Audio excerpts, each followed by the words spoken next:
What is communication? Communication is transmitting of information, including thoughts, ideas, and information. For example, giving chocolates to your friend is one of the example of communication. And the receiver will reply for the compliment like, Mmm, it's so sweet.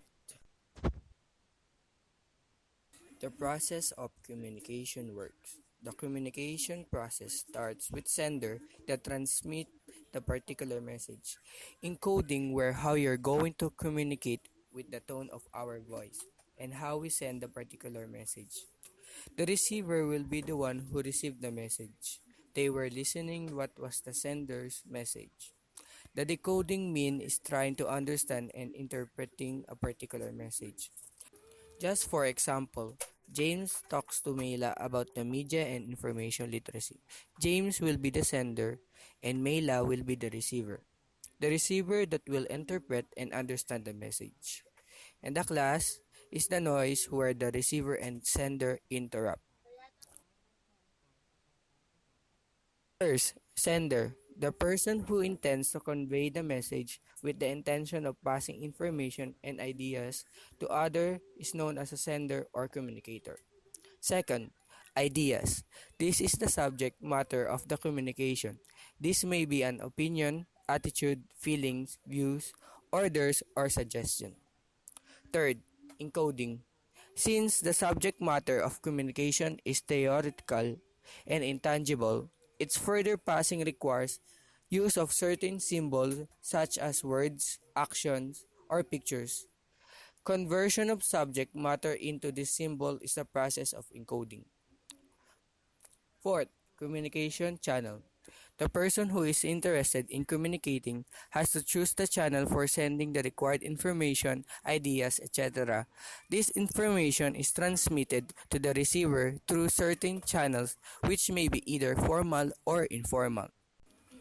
Fifth, receiver. Receiver is the person who receives the message or for whom the message is meant for. It is the receiver who tries to understand the message in the best possible manner in achieving the desired objectives. 6. Decoding. The person who receives the message or symbol from the communicator tries to convert the same in such a way so that he or she may extract its meaning to his complete understanding. 7. Feedback. Feedback is the process of ensuring that the receiver has received the message and understood in the same sense as sender meant it.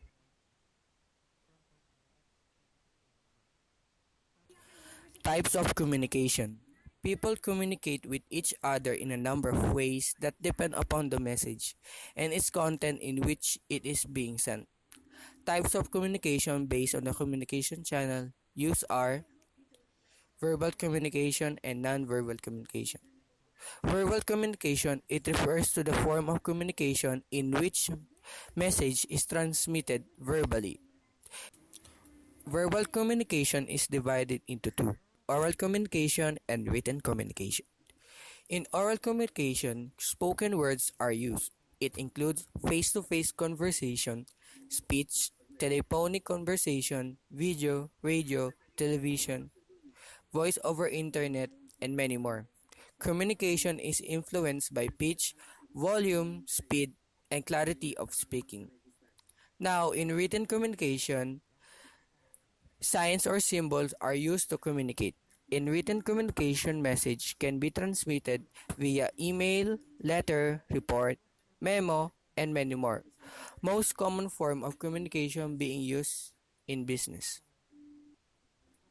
Nonverbal communication is the sending or receiving of wordless message such as gestures, body language, posture, tone of voice, or facial expression is called nonverbal communication. Pyramid of communication. The first level is societal, where it talks about society, related issues like history, political science, and sociology. The second and third level were both the same, and related talks about sociology and cultural anthropology. The fourth level is interpersonal, relating to relationship of between people. And the fifth level is intrapersonal, which refers to the conversation that is continually going on in your own mind. Societal. Social communication refers to language that is used in social situations. During the school years, this refers to a child's ability to use language, syntax, semantics, and pragmatics to interact with others in a host of situations, from entering peer groups to resolving conflicts. Institutional. The execution of corporate strategy in the development of messages for a variety of purposes for inside and outside the organization. Groups generally work in a context that is both relational and social. Interpersonal. Interpersonal communication is the process by which people exchange information, feelings, and meaning through verbal and nonverbal messages. It is face-to-face communication. Intrapersonal. Intrapersonal communication is a communicator's internal use of language or thought. It can be useful to envision intrapersonal communication occurring in the mind of the individual in a model which contains a sender, receiver, and feedback loop. Barriers of communication. There are many reasons why interpersonal communications may fail.